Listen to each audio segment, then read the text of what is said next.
Vote কেনা বেচার যে কালচার আছে গ্রামে গঞ্জে শহরে বিভিন্ন ক্ষেত্রে, এই কালচার জঘন্য এবং ভয়াবহতম কালচার। এটার বিরুদ্ধে আমাদের সামাজিক প্রতিরোধ গড়ে তোলা দরকার।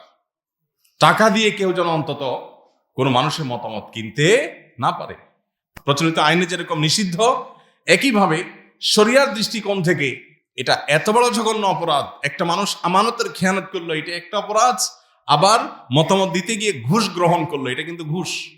আপনি চিন্তা করলেন, আমি তো সারা বছর ঘুষ খাওয়ার সুযোগ পাই না, ওই বেটা নির্বাচিত হইয়া গম চুরি টিন চুরি সব করবে, আমি একটু ভোটের সময় 500 1000 2000 খাইলাম, তাহলে দিন শেষে এটা চোরের দেশ বলা যাবে।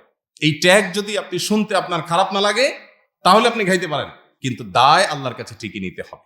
ডাবল গুনাহ, একদিকে ঘুষ গ্রহণের গুনাহ। আমরা ঘুষ মনে করি শুধুমাত্র ওই চাকরি বাকরি যারা করে, সরকারি বিভিন্ন পদের জন্য জায়গায় যারা থাকে, গুরুত্বপূর্ণ পোস্টে থাকে, তারা হয়তো বিভিন্ন সুবিধা দিয়ে যে টাকা গ্রহণ করে এটাকে ঘুষ মনে করি আমরা।